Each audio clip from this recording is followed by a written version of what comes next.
Hello friends, कैसे हो आप सभी। आपका स्वागत है आपके यूट्यूब चैनल क्रिएटिव स्टडी एके पर। बीएससी और बीए के जितने भी स्टूडेंट हैं भाई, उनके लिए आप एक न्यू कोर्स लेके आए हैं और इस कोर्स के अंदर मैं आप लोगों को जो मैथ की बुक है स्टैटिक्स, उसको कंप्लीट करवाने वाला हूं। आज आप लोगों को जो मैं चैप्टर स्टार्ट करवाने वाला हूं उसका नाम है फ्रिक्शन। और सबसे पहले बुक है अपने पास स्टैटिक्स, और क्लास की टाइमिंग आप लोगों को शाम को 6 बजे क्लास मिलती है। जो ये क्लास है ये फ्री ऑफ कॉस्ट है। अब क्लास मिलेगी कहाँ आप लोगों को, यूट्यूब पर मिलेगी क्रिएटिव स्टडी एके। अब चैनल को सब्सक्राइब नहीं किया है तो सब्सक्राइब कर लेना भाई, बेल आइकन प्रेस कर लेना, ताकि जो भी मैं वीडियो लेके आऊँ उसकी नोटिफिकेशन आप लोगों को मिलती रहे। अब बात आती है कोर्स का लेवल क्या रहेगा, तो मैं बिल्कुल बेसिक से स्टार्ट करूंगा भाई, बेसिक टू एडवांस जाने वाली है। तो जितने भी भाई आर्ट विद मैथ के स्टूडेंट हैं वो आसानी से इसको समझ पाएंगे, ठीक है। अब मैंने art with math specially mention क्यों किया है, उसके पीछे रीजन है, क्योंकि नॉन मेडिकल और मेडिकल के स्टूडेंट हैं वो क्लास +1 के अंदर चैप्टर आता है उनके लॉज ऑफ मोशन और फ्रिक्शन, वो पढ़ के आते हैं भाई। और जो आर्ट विद मैथ है वो फिजिक्स पढ़ते नहीं है, तो उनको दिक्कतें आती है इस कोर्स के अंदर। अब अपन चैप्टर स्टार्ट करते हैं फ्रिक्शन। अब पहले ही बताया है आप लोगों को कि जो ये कोर्स है ये आप लोगों का बेसिक टू एडवांस जाने वाला है। तो बेसिक से स्टार्टिंग करते हैं। तो सबसे पहले आप लोगों को लॉज ऑफ मोशन के बारे में पता होना चाहिए, ठीक है। वीडियो को स्किप मत करना, लॉज ऑफ मोशन की जरूरत अपने को फ्रिक्शन में पढ़ने वाली है, ठीक है। Laws of motion, Newton laws of motion. Generally Newton ने 3 नियम दिए थे भाई। पहला था external force is required to change the state of body. अब external force is required to change the state of body. Second था force is equal to ma, और थर्ड था every action there is equal and opposite reaction. अब first law को समझाता हूं भाई मैं आप लोगों को बिल्कुल आसान भाषा में। अगर हिंदी में बोल दूं इसको, कोई ऑब्जेक्ट है वो रुकी हुई है तो रुकी रहेगी, अगर कोई ऑब्जेक्ट है चल रही है चलती रहेगी, जब तक उसके ऊपर कोई एक्सटर्नल फोर्स नहीं लगेगी। अब इसका मतलब क्या है, इमेजिन करो भाई ये बुक है, ठीक है, या ये कोई ऑब्जेक्ट मान लो, ये ऑब्जेक्ट है, ये रेस्ट में है। किस में है? रेस्ट में। ये रेस्ट में ही रहेगी। कब तक रेस्ट में रहेगी? जब तक इसके ऊपर आप फोर्स लगा के, या इसको धक्का बोल दें, धक्का मार के इसको आगे नहीं करेंगे, राइट। यानी कि इसको फोर्स लगा के आगे नहीं करने वाले। दूसरी कंडीशन क्या है, ये बुक चल रही है, इस तरह से ये चलती ही रहेगी भाई। कब तक? जब तक मैं इसके ऊपर एक फोर्स लगा के इसको क्या नहीं करूंगा, रोकू नहींगा। तो यही था भाई न्यूटन का फर्स्ट, कि ऑब्जेक्ट है चल रही है चलती रहेगी, रुकी हुई है रुकी रहेगी। कब तक? जब तक उसके ऊपर कोई एक्सटर्नल फोर्स नहीं लगेगी। अब सेकंड लॉ क्या था, जब मैं फोर्स लगाऊंगा भाई तो एक्सेलरेशन आएगी। एक्सेलरेशन मतलब ये मार्कर है, इस मार्कर के ऊपर मैंने फोर्स लगाई तो ये चलने लगेगा, इसी को क्या बोलते हैं? एक्सेलरेशन बोलते हैं। 3 चीजें आती है, डिस्प्लेसमेंट, ठीक है, डिस्प्लेसमेंट को जनरली आप एस से डिनोट करते हैं। फिर आता है वेलोसिटी। अब ये क्या होता है भाई? Rate of change of displacement. जो मैं बोल रहा हूँ इसको लिख लो। वेलोसिटी को क्या लिखते हैं? Rate of change of displacement. जो ये d/dt है ना, इसी को जनरली रेट ऑफ चेंज बोला जाता है, रेट ऑफ चेंज, राइट। उसके बाद ये मेरे पास क्या आ गया? वेलोसिटी आ गया। और जो एक्सेलरेशन होती है ये जनरली क्या होती है? वेलोसिटी का रेट ऑफ चेंज क्या होती है? एक्सेलरेशन होती है। तो राइट, तो सेकंड लॉ यही बोलता है कि जो फोर्स लगाएंगे उसके कारण क्या आएगी? एक्सेलरेशन आएगी। थर्ड लॉ क्या है भाई? जो एक्सेलरेशन आएगी, जो थर्ड लॉ है वो बोलता है कि every action there is equal and opposite reaction. तो ये 3 नियम थे भाई न्यूटन के, जिनको लॉज ऑफ मोशन बोला जाता है। अब बात आती है फ्रिक्शन की। जरूरत क्यों पड़ी, क्यों पढ़ते हैं भैया पा? तो जनरली होता क्या है, आप लोगों ने एक फिनोमिना ऑब्जर्व किया होगा। बाइसिकल सभी लोगों ने चलाई होगी, जिसने नहीं चलाई इमेजिन कर लेना, ये रोड है भाई, ठीक है। क्या है? रोड है। रोड के ऊपर आप लोग क्या कर रहे हो? बाइसिकल चला रहे हो। मैं बना लेता हूं बाइसिकल।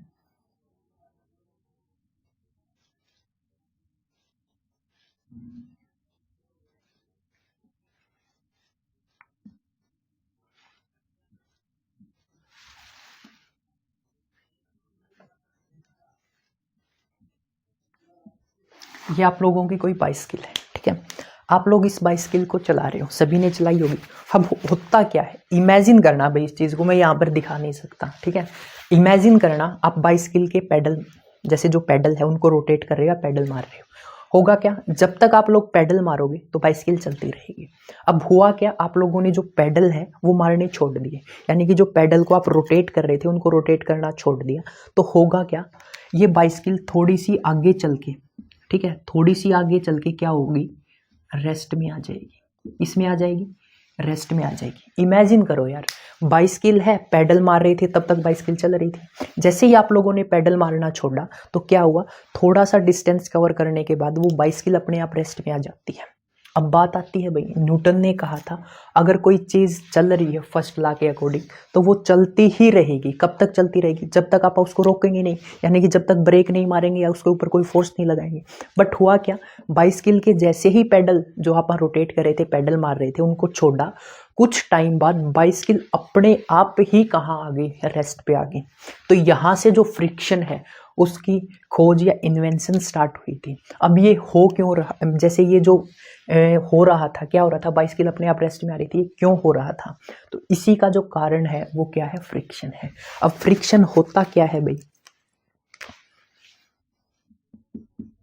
अब फ्रिक्शन क्या होता है, एक फोर्स होती है भाई, क्या होती है, फोर्स, कॉन्टैक्ट फोर्स बोलते हैं। क्या होती है, कॉन्टैक्ट फोर्स। अब बात आती है, वर्ड यूज कर दिया कॉन्टैक्ट फोर्स, इसका मतलब क्या है, समझाते हैं। जब कोई दो सरफेस, पहला सरफेस, ये मेरे पास कोई दूसरा सरफेस, जब दो सरफेस आपस में कांटेक्ट में आते हैं, जैसे कि ये एक सरफेस हो गया, ये एक सरफेस हो गया, जब ये दोनों सरफेस कांटेक्ट में आएंगे तो फ्रिक्शन फोर्स लगेगी, ठीक है। अब आगे इसको मैं थोड़ा सा और आगे चलते हैं, कैसी है, कांटेक्ट फोर्स है। दूसरी जो फोर्स का नेचर है वो कैसा है, अपोजिंग है। कैसे नेचर की फोर्स है, अपोजिंग नेचर की। अब अपोजिंग नेचर का मतलब क्या है, अब होगा क्या, जो ये फोर्स है ना, जैसे ये मान के चलो ये डस्टर है, ये इस तरह से चल रहा है, ठीक है, मैंने क्या किया, इस डस्टर को मैं आगे की तरफ चला रहा हूं, तो इसके फ्रिक्शन अपोजिट में लगती है। अपोजिट इन द सेंस कि अगर ये बाइसिकल आगे की तरफ मूव कर रही है, इस साइड किस में है, मोशन में है, तो मोशन के अपोजिट में फोर्स लगती है भाई, इसी को बोलते हैं फ्रिक्शन। तो इसलिए इसी का नाम क्या रखा गया, अपोजिंग नेचर रखा गया, क्योंकि ये कहां लगती है, opposite to the direction of motion, to the direction of motion, ठीक है।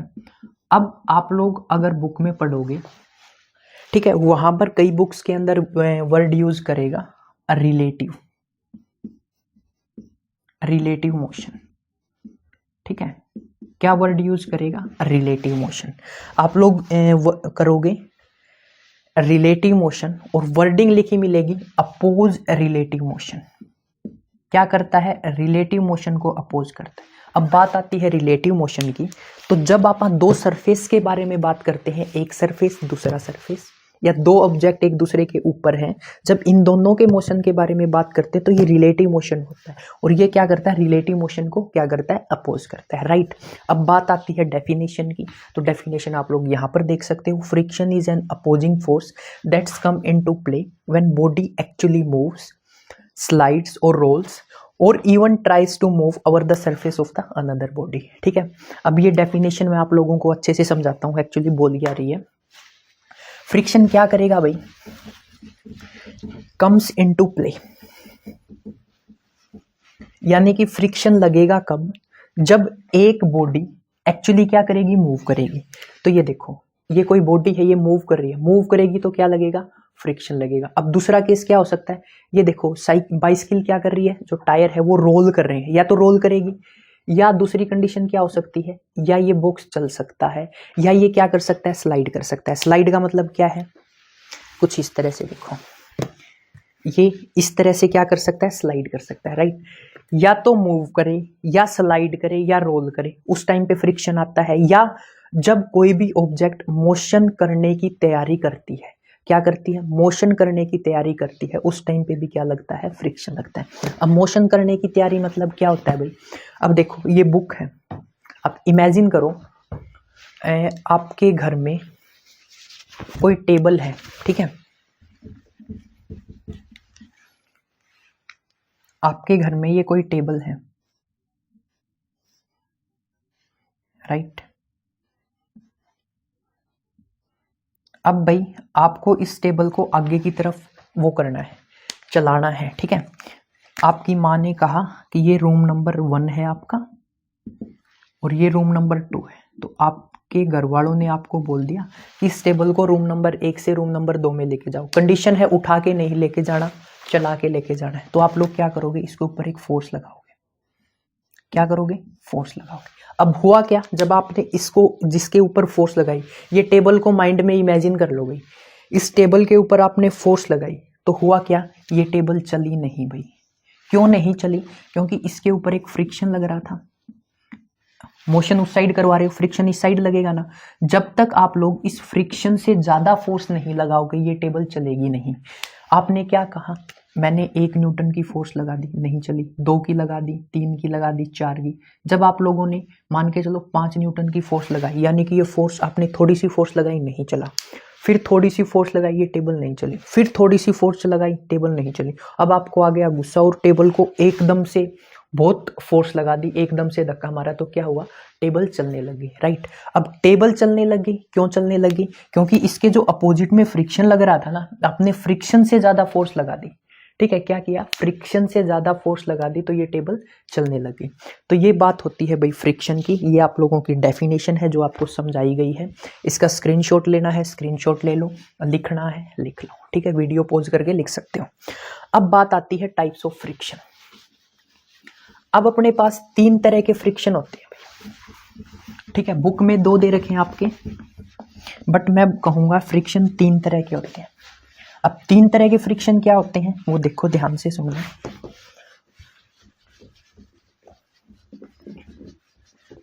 और भाई कमेंट करके जरूर बताना चीजें क्लियरली समझ में आ रही है क्या, ठीक है।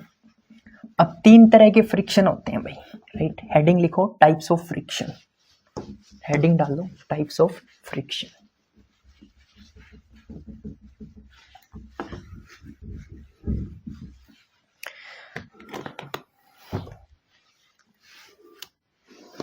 हेडिंग लिखो, types of friction. Types of friction. अब फ्रिक्शन जनरली 3 तरह के होते हैं। पहला स्टैटिक फ्रिक्शन, दूसरा होता है लिमिटिंग फ्रिक्शन, और थर्ड अपने पास होता है काइनेमेटिक्स।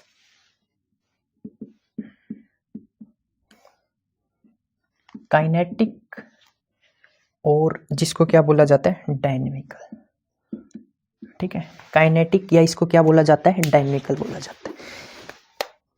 लिखो भाई इसको जल्दी से।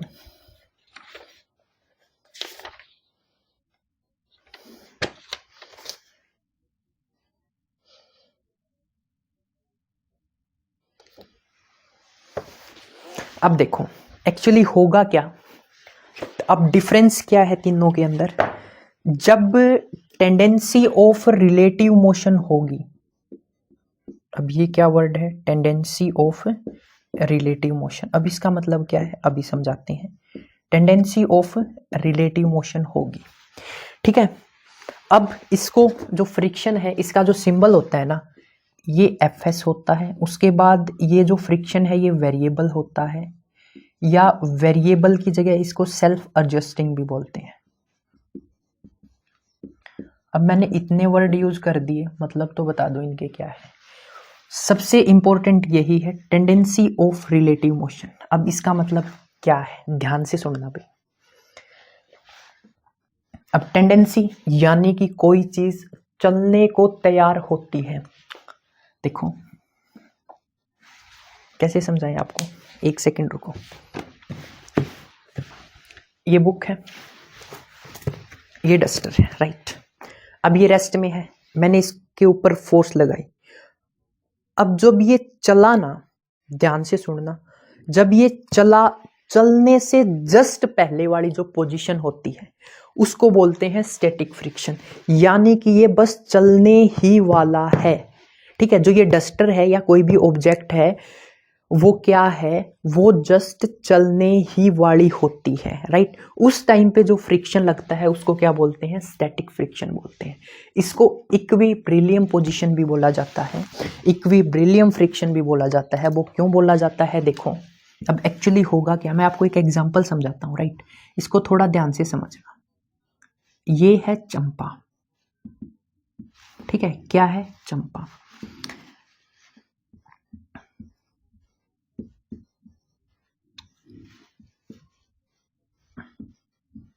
ये है इसका फ्रेंड राम।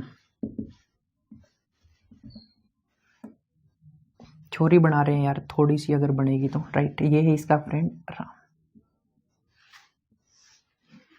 ये इसका फ्रेंड है श्याम,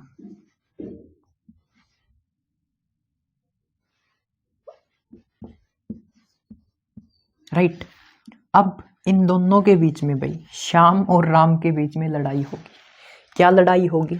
राम बोलता है चंपा मेरे साथ चल, श्याम बोलता है चंपा मेरे साथ चल, ठीक है। अब चंपा हो गई कंफ्यूज, किसके साथ जाऊं, राम के साथ या श्याम के साथ। तो चंपा बोलती है जिसके अंदर ज्यादा जोर है, यानी कि जो ताकतवर है, अपनी तरफ खींच लो भाई, मैं उसी के साथ चली जाऊंगी, ठीक है। अब चंपा ने कहा जिसके अंदर या जो ज्यादा ताकतवर है वो अपनी तरफ खींच लो, मैं उसी के साथ चली जाऊंगी, ठीक है भाई। चलो दोनों तैयार हो गए। अब होता क्या है, राम इसके ऊपर फोर्स लगाता है, यानी कि अपनी तरफ खींचता है, ठीक है। इमेजिन करना, राम इसको अपनी तरफ खींच रहा है, ठीक है। राम इसको अपनी तरफ खींच रहा है तो मैंने FR लिख दिया। FR का मतलब क्या है, ये जो फोर्स है ये राम लगा रहा है, राइट। अब दूसरी कंडीशन क्या होगी भाई, चंपा जा रही है राम के पास, श्याम ऐसे थोड़ी बैठेगा, श्याम भी क्या करेगा, इसके ऊपर फोर्स लगाएगा। अब देखो फोर्स लगाएगा तो ये फोर्स बाई श्याम हो गई। अब इमेजिन करो भाई, जो ये चंपा है ये इसी पोजीशन के ऊपर खड़ी है, ना तो राम के पास जा रही ना श्याम के पास जा रही। तो ऐसा क्यों हो रहा है भाई, जो राम है, देखो मैं केस बना रहा हूं, ठीक है। केस नंबर फर्स्ट क्या है भाई, केस नंबर फर्स्ट है कि जो राम फोर्स लगा रहा है और जो श्याम फोर्स लगा रहा है वो क्या है, बराबर है। यानी कि ये अपनी तरफ खींच रहा है, ये अपनी तरफ खींच रहा है, दोनों क्या कर रहे हैं, इक्वली फोर्स लगा रहे हैं। तो क्या होगा, चंपा की पोजीशन यही रहेगी। सेकंड केस क्या हो सकता है, जो चंपा है वो राम के पास चली जाती है, यानी कि क्या किया, राम ने फोर्स लगाई और जो ये चंपा है ये राम के पास चली गई। ये राम के पास कब जाएगी, जब राम है, क्या है, जब राम है ज्यादा फोर्स लगा देगा, किससे, श्याम से। तो ये किसके पास चली जाएगी, राम के पास चली जाएगी। सेकंड कंडीशन ये हो सकती है। थर्ड कंडीशन क्या हो सकती है भाई, थर्ड कंडीशन हो सकती है जो मेरी चंपा है वो श्याम के पास चली गई, मेरी नहीं भाई, जो चंपा है वो किसके पास चली गई, श्याम के पास चली गई। अब इस कंडीशन में क्या होगा, इस कंडीशन में हो सकता है जो श्याम है वो ज्यादा फोर्स लगा रहा है, किससे, राम से। इमेजिन करो भाई, चंपा को श्याम ने इस साइड खींच लिया तो श्याम ज्यादा फोर्स लगा रहा है, किससे, राम से। सेकंड केस में राम ने चंपा को अपनी साइड खींच लिया था, क्यों, क्योंकि राम ज्यादा फोर्स लगा रहा था। और इस केस में क्या था भाई, दोनों फोर्स बराबर लगा रहे थे, चंपा किसी के पास नहीं गई। अब बात आती है चंपा, राम और श्याम, फिजिक्स, ये जो आप स्टैटिक्स पढ़ रहे हैं इससे क्या लेना देना है, तो सुनो आप, मैं इस स्टोरी को रिलेट कर रहा हूं भाई, ध्यान से सुनना।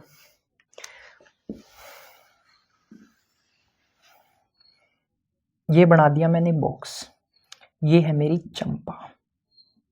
क्या सर, डब्बा बना दिया चंपा का, कोई नहीं, ये चंपा है मेरी, ठीक है। अब जो राम फोर्स लगा रहा है इसको मैं मान लेता हूं F। क्या मान लिया, F मान लिया। नोटेशन के लिए मैं जो श्याम फोर्स लगा रहा है ना इसको अलग मार्कर से दिखा देता हूं ताकि आप लोग समझ पाओ,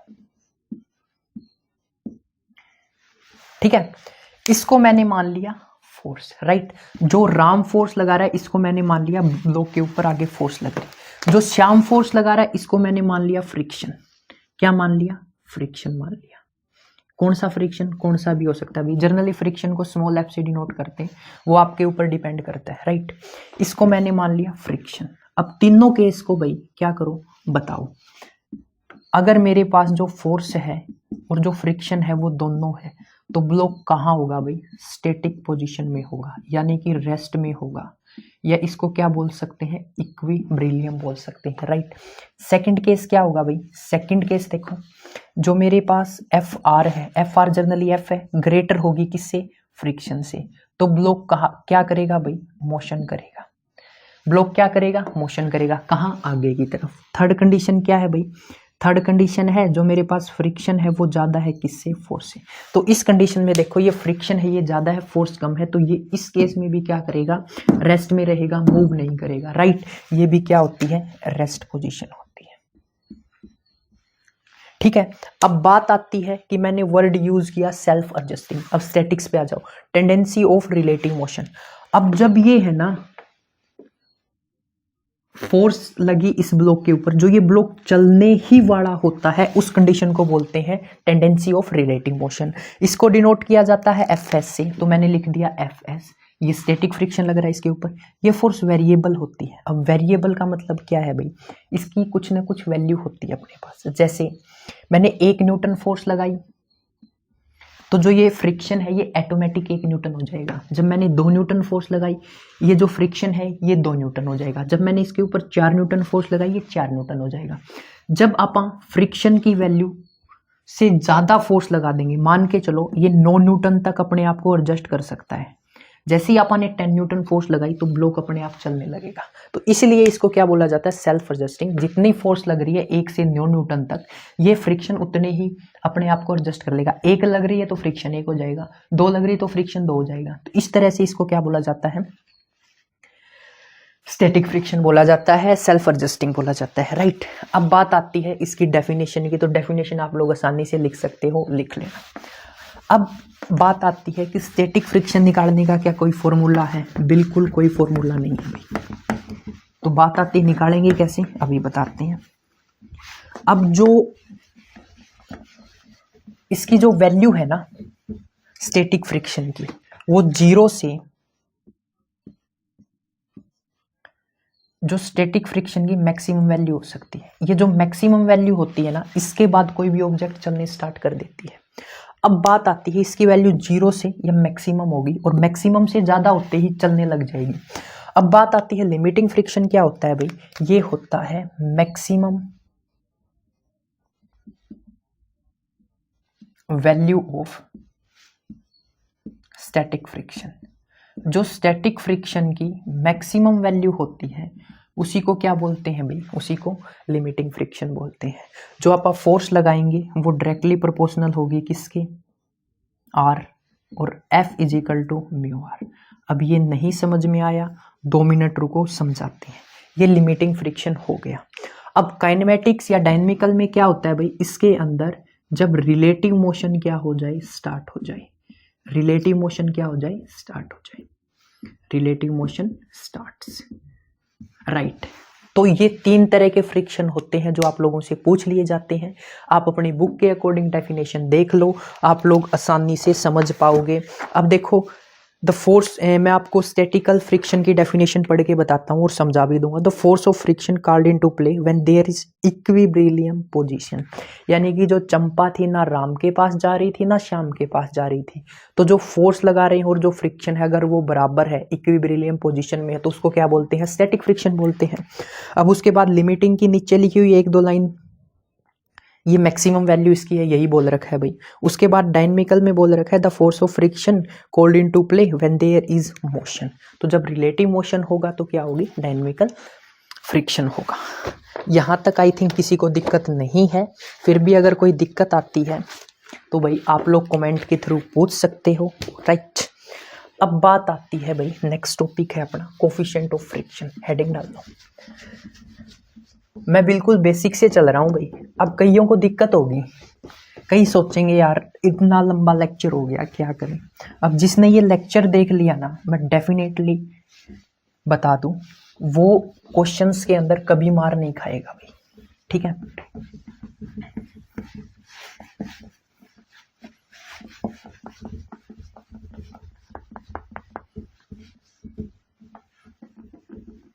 अब नेक्स्ट टॉपिक है भाई coefficient of friction, right. Next topic है अपने पास कोफिशिएंट ऑफ फ्रिक्शन। अब ये क्या होता है भाई, अब इसको समझाने से पहले मैं कुछ चीजें हैं जो आपको बता देता हूं। ये बेसिक है, ठीक है, ये आप लोगों को पता होना चाहिए। जनरली अपने पास यहाँ पर 3 तरह की फोर्सेस आएगी भाई। पहली रिएक्शन या जिसको अपन नॉर्मल भी बोलेंगे, इसको जर्नली आर से डिनोट किया जाता है। ठीक है, आपकी बुक के अंदर रिएक्शन और जो नॉर्मल है इसको आर से डोनेट किया मिलेगा। अब ये कोई बॉडी है भाई मेरे पास, इस बॉडी के हमेशा परपेंडिकुलर डायरेक्शन में, इस बॉडी के हमेशा परपेंडिकुलर डायरेक्शन में यानी कि 90 का एंगल बनाते हुए जो रिएक्शन है या जो नॉर्मल है हमेशा अपवर्ड लगती है, राइट। उसके बाद आप लोगों को मिलेगा weight, weight of the body, weight of the body. अब जो वेट ऑफ द बॉडी है ये वर्टिकली डाउनवर्ड एक्ट करता है, कहाँ, वर्टिकली डाउनवर्ड, और इसको डिनोट किया जाता है W से। अब ये क्या होगा भाई, इसको ध्यान से समझना, ये मेरे पास ब्लॉक है, ये वेट है यहाँ, ठीक है। अब मैंने क्या किया, इसको इस तरह से रोटेट कर दिया, घुमा दिया इसको, ठीक है। बॉक्स यहाँ होगा तो वेट कहाँ एक्ट करेगा, वर्टिकली डाउनवर्ड, ये इसी तरह से एक्ट करेगा। समझ रहे हो दोनों में डिफरेंस, वर्टिकली डाउनवर्ड एक्ट करेगा। अगर मैं इस तरह से इसको घुमा देता हूँ तो जो रिएक्शन है वो बॉडी के हमेशा 90 के साथ एंगल बनाते हुए जाएगी, बट जो वेट है वो हमेशा क्या करता है, परपेंडिकुलर डायरेक्शन में एक्ट करता है। तीसरा आप लोगों को भाई टेंशन के बारे में पढ़ना है। टेंशन इस तरह से समझो, जो आप लोग टेंशन ले रहे हो वाली नहीं, टेंशन को T से डिनोट करेगा, ये जर्नली रोप के अंदर आती है भाई। अब एक चीज बताना, मैं इसको समझाता हूँ। जब आप लोग रोप को खींचते हो, जो रोप के अंदर खिंचावट आती है ना, उसी को जनरली टेंशन बोला जाता है, ठीक है। उसी को क्या बोला जाता है, टेंशन बोला जाता है। रिएक्शन नॉर्मल, जिसको आर से, या तो रिएक्शन या नॉर्मल बोला जाता है इसको, जिसको आर से डिनोट किया जाता है। बॉडी के हमेशा कहाँ एक्ट करती है, परपेंडिकुलर एक्ट करती है। Wait of the body W से डिनोट करेगा, वर्टिकली डाउनवर्ड होगी, मैंने आपको ये समझा दिया, राइट। अब बात आती है कोफिशिएंट ऑफ फ्रिक्शन क्या होगा। टेंशन का पता है, जो रस्सी के अंदर खिंचावट आती है उसी को क्या बोलते हैं, उसी को आप टेंशन बोलते हैं, राइट। अब बात आती है भाई, जो कोफिशिएंट ऑफ फ्रिक्शन है वो क्या होगा, इसको मैं समझा देता हूं आप लोगों को। डेफिनेशन लिखो कोफिशिएंट ऑफ फ्रिक्शन की, मैं लिख देता हूं साथ के साथ। The magnitude of force, the magnitude of the force of limiting friction, इसको एक लाइन में याद करवा देंगे भाई आप लोगों को। लिमिटिंग फ्रिक्शन जिसकी वैल्यू आपने मान ली F है, between the surface, between the surface of two bodies, between the surface of two bodies in contact is directly proportional to, in contact is directly है ना, is directly proportional to the normal reaction।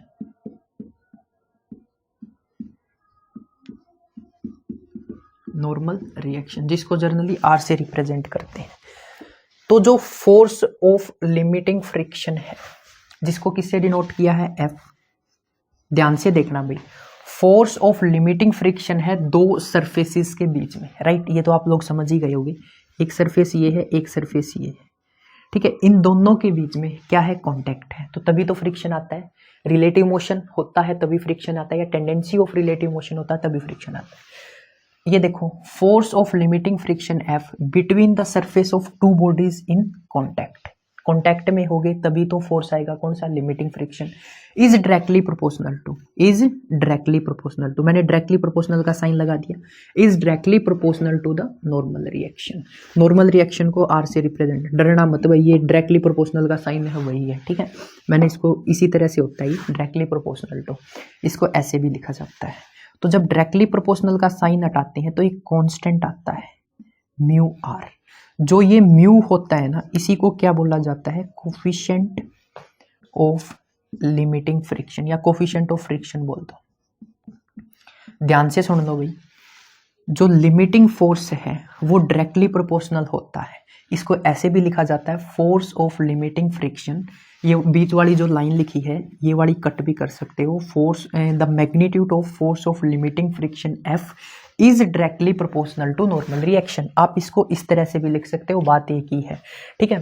Force of limiting friction is directly proportional to normal reaction R. आप लोगों को पता है reaction, normal reaction ऊपर लगती है, जो फोर्स है वो डायरेक्टली प्रोपोर्शनल होगा आर के, और डायरेक्टली प्रोपोर्शनल का साइन हटाते हैं तो मेरे पास क्या आता है, म्यू आता है।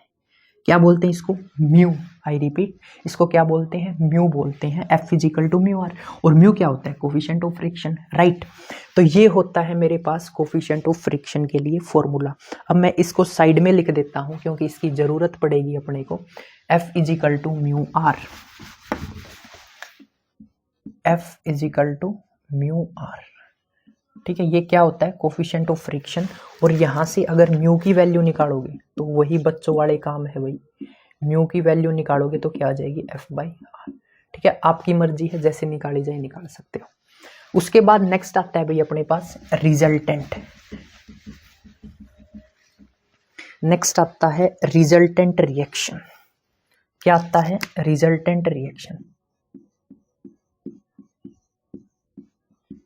ये आप लोग बिल्कुल आसानी से समझ पाओगे क्योंकि आप लोग पहले भी इसको करके आए हो।